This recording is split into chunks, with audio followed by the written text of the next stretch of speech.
I am a wayfarer on the waking way, just like you. Years ago, in a time of despair, I was given cause to consider my small place in the whole of creation. The old questions that have perplexed us for ages were haunting me as well. Why are we here? Must there be a reason for our existence? How do we balm our sufferings, enlighten our minds, and awaken our hearts?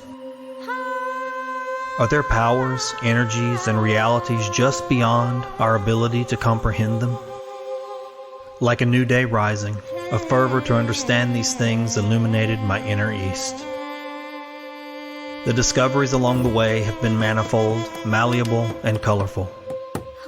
Like a kaleidoscope, the teachings and practices I have gathered continue to shift and bend, imprinting on the textures of daily life just as it is. My ministry arrives in the form of sharing this extremely personal, varied, sacred, ordinary way with you. Let us traverse this landscape together as siblings. I pray you will join me for a time. I am your brother Oran, and this is my witness to the wisdom cry of the Dawn Deacon.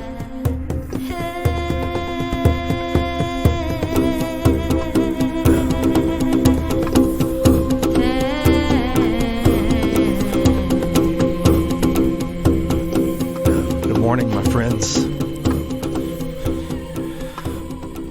Walking towards the east, the sky is a fiery pink and orange and almost greenish blue at dawn. I'm walking past or towards one of my favorite spaces where I get a good look at the rising light. I've seen it through a lot of seasons. Today is the day after the Thanksgiving holiday. It's nice and cold today, low 40s. The air is dry, which I really enjoy. It's a rare thing in my part of the country. So when we get a dry, cool day, it's something to, at least I feel it's something to go outside and feel on your skin and breathe in that air. It's not so heavy.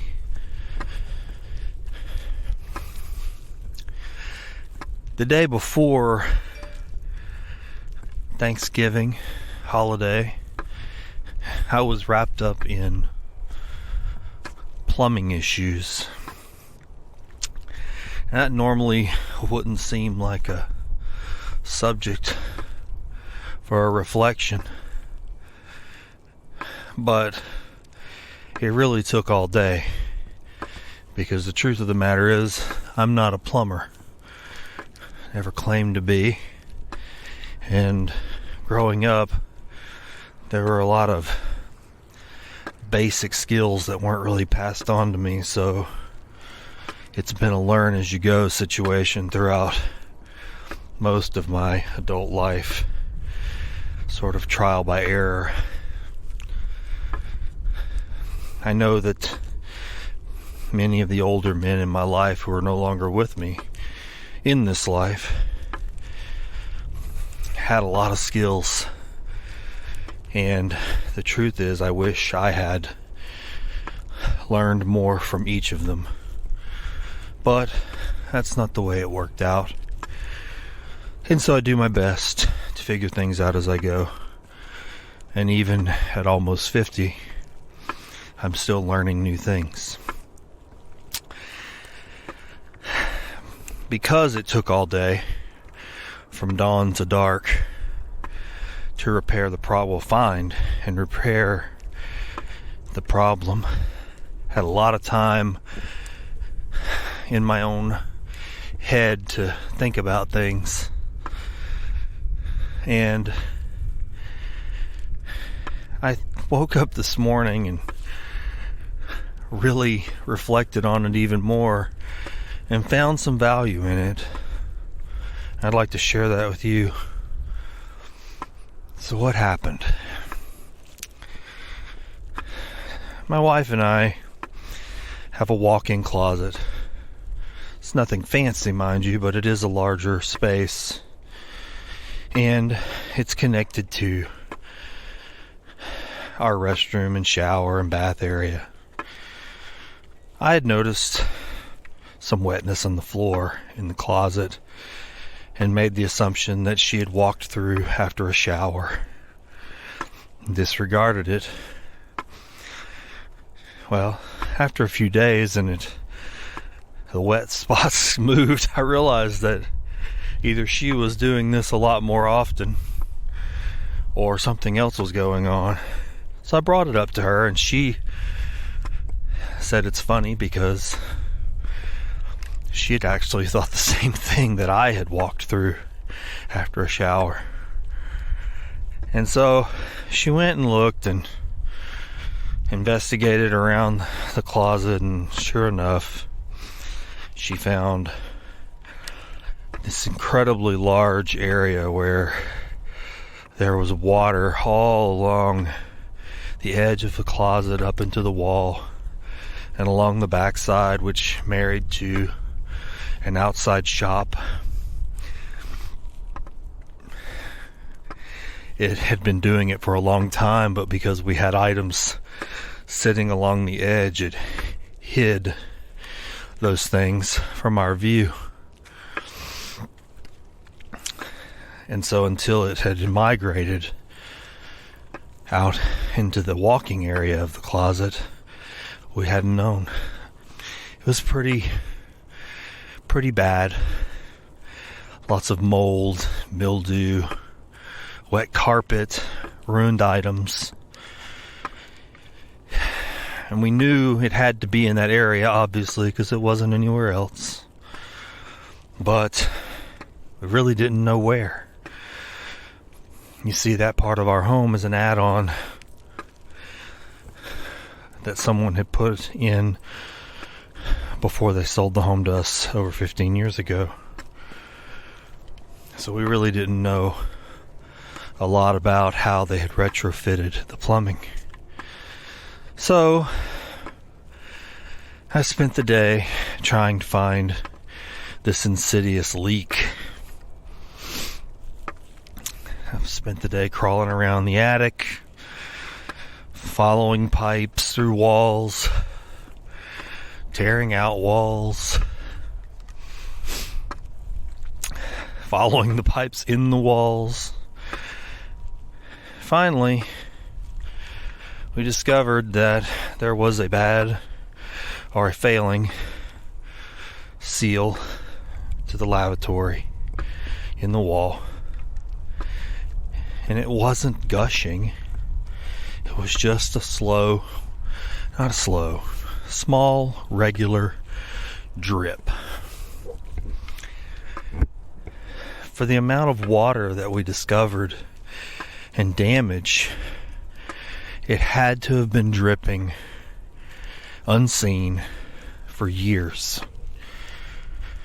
And it's only now that we see the damage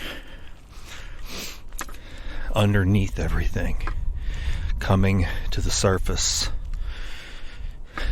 in the form of rot, mildew, mold, stains. There were a few precious items, not precious in monetary value, but precious spiritually and emotionally, that were ruined. It's happened before, and we are somewhat used to recovering from those types of things. You make the best out of it. But step one was to turn the water off. If you've ever worked on plumbing and it's in an area where there aren't shut-off valves, then you know that you have to shut off your main valve. And so I did.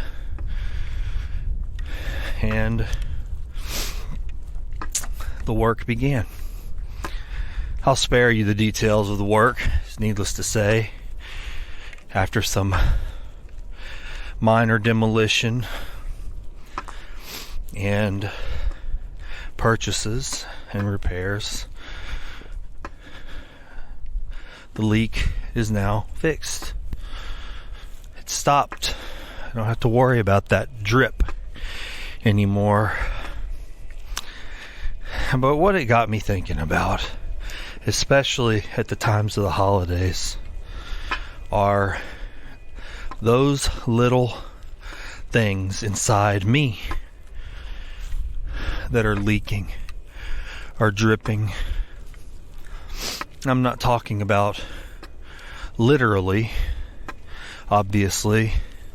I'm talking about a metaphor for the insidious things that we don't know, or we are unaware are inside of us.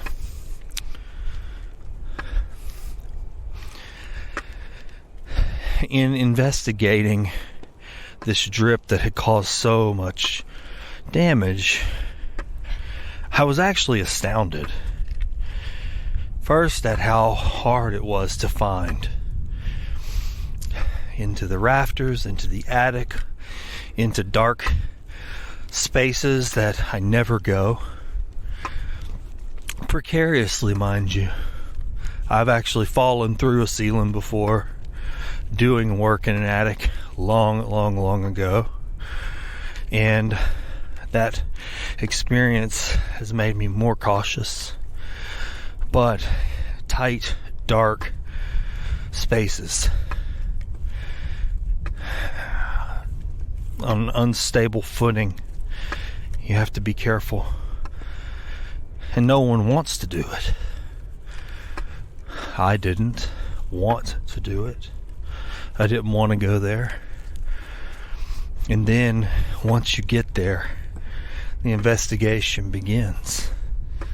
Pipe to pipe, angle to angle. Pipes running down into walls, into mystery spots, and turning spaces that you didn't know they were going to go. And sometimes you'd follow one, only to discover that it led to nowhere. And you start again, cautiously. Another part of the process was tearing out things that were not damaged to try to find the source. No one wants to tear out their walls, perfectly good walls at that have no damage. Tearing up things along the way, dismantling them, things that are solid and sound, on yet another investigative discovery to find the source of a slow drip, a consistent drip. But that's what we have to do to find it. And the truth is, it's worth it. It's worth it because then you find it and you can look at it and assess it and do what needs to be done to stop it. This is something I feel like I've been doing inside myself for a very, very, very long time. Since at least that initial experience of awakening over 25 years ago. And still, even after all these years, I find new drips. In this holiday, I sense them. Like a home, I have cold spots inside myself. Drips in hidden spaces that truly are pooling. I see their effects at the holidays when I'm reminded of past pains that I haven't made peace with.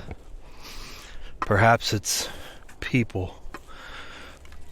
Perhaps there are individuals and conflicts that need to be healed, need to stop those leaks inside. But there's no plan or course to take for that to happen. It makes for a somber holiday, truthfully. I spent the morning being grateful, considering all my blessings, and then visited people I'd not seen in a long, long time. But there were drips that were revealed to me in reflecting on who I did visit. Drips that are pooling even now as I talk to you. People that I did not make the effort to see. People I haven't made peace with. Am I ready to? Or am I willing to let the drips remain?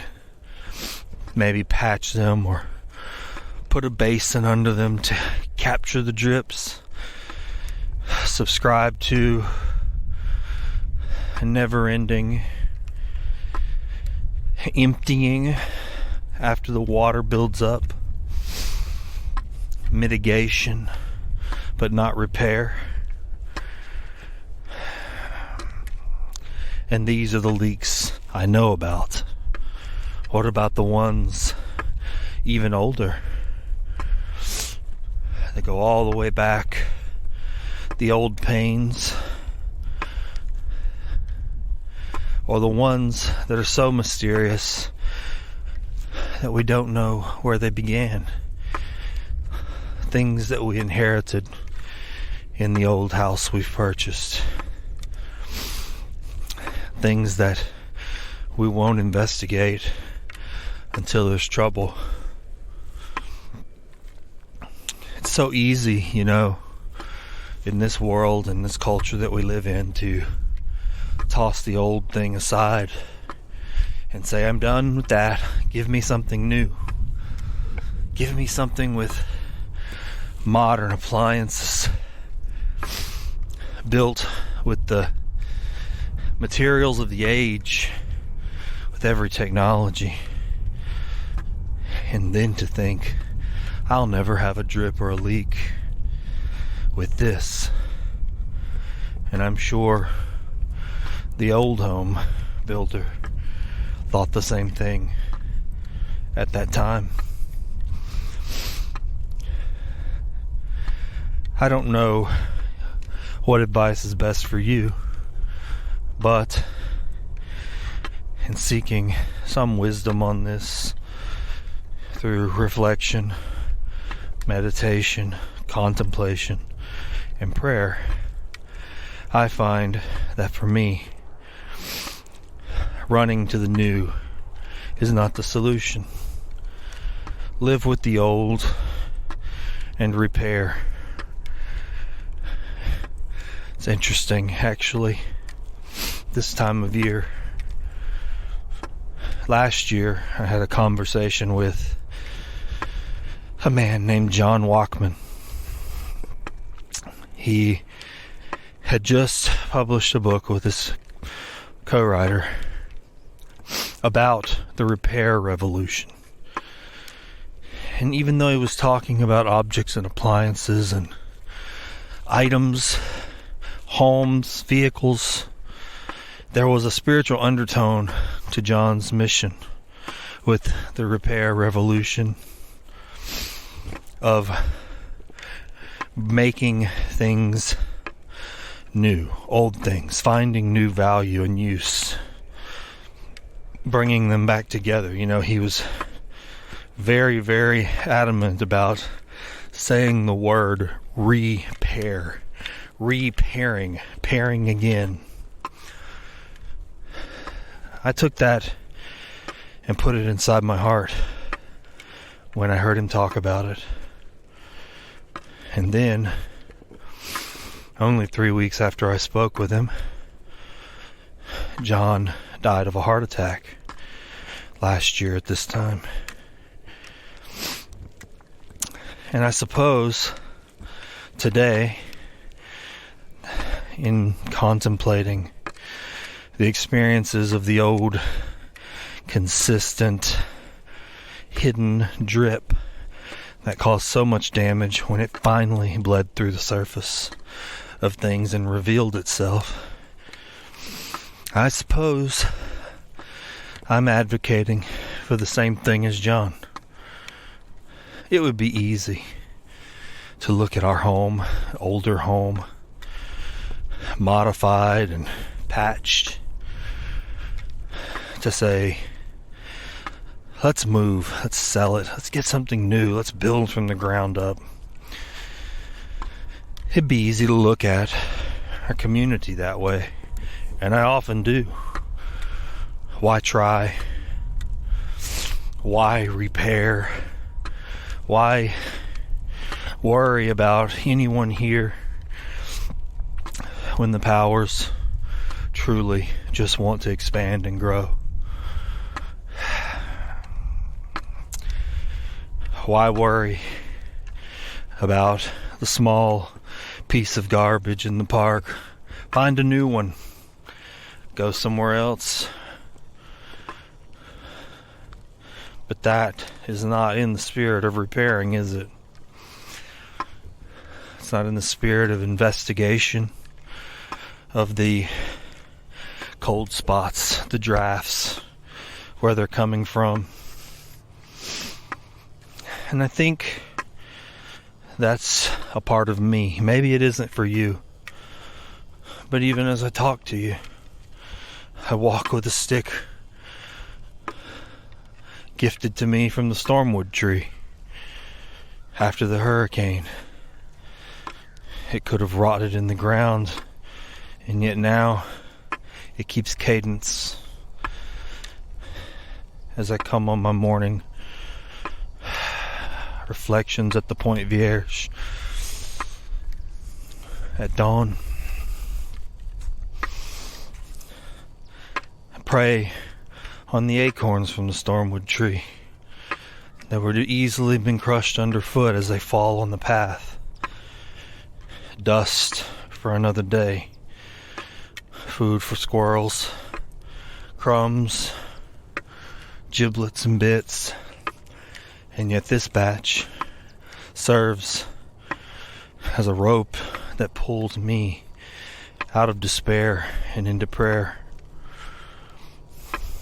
And I suppose that is repair. These tools made from discarded things draw me into the walls and the attics of my mind and my heart. Draw me closer to the pipes to listen for the drips. I want to dry those pools. I want to clean the mold, shine light into dark corners. But it's difficult work. And sometimes it's so hard to do alone. Especially when you don't know who to share these things with. Who wants to share pools of mold and mildew? Who wants to share rotted boards? But oddly enough, it makes me think of the compost box at my home, and it's full of rot. All the discarded things inside of it. Peels and eggshells and teas and coffees, and carrots and clippings. And in the dark and in the moist, the rot returns to its nutrients. and I'll be able to add it to the soil and grow things. So, perhaps not all rot is bad rot, as long as we're using it. Suppose the lesson is to use whatever's in front of you, even these drips. Side note is to let life speak to you. Let the trials speak to you, the frustrating things. It would be easy for me to lie to you and tell you it is not frustrating to have to deal with problems with your abode. If you've ever dealt with them, then you know. Especially while preparing for a holiday. For a holiday, we want to rest. We want to enjoy ourselves. We want to spend time with people we care about, or just be at peace. Not deal with problems. But the truth is, problems don't know the date. The drips don't care that it's Thanksgiving.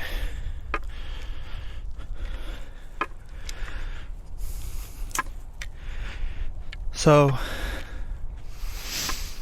I encourage you today, when you feel the drafts and the cold spots, don't do like I do and let them blow. At least do what you can. Hold out your hand in the dark.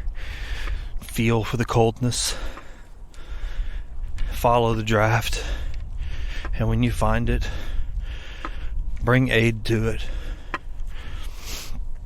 Start with one. Maybe all you can do with a drip is put a basin under it for now, because you can't go on an expedition inside yourself to deal with the true repair that's needed. But if you're going to do that, just remember that you did it, and that ultimately you will need to make that repair and make that peace. I tell you this knowing full well that I too need to do those things. If I can help you on your journey to make the repair, I will, if it's within my ability to do so. And maybe just listening to this will encourage you. That's really all I can do so far away. Yet as close as the sound of this audio, I suppose. Encourage each other daily while it is still today. One of my favorite pieces of Christian scripture. I need encouragement, even now, at this age, and I suppose I always will. It is not easy work to stay encouraged, to stay in courage. And I truly do believe that it is a courageous thing to investigate your attics and walls, especially those in your mind and heart. I do, as always, hope that this simple reflection is useful to you in some way.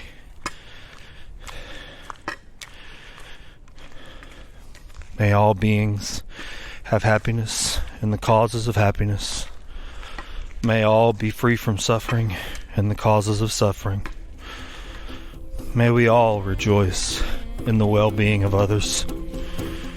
And may we all live in peace, free from greed and hatred.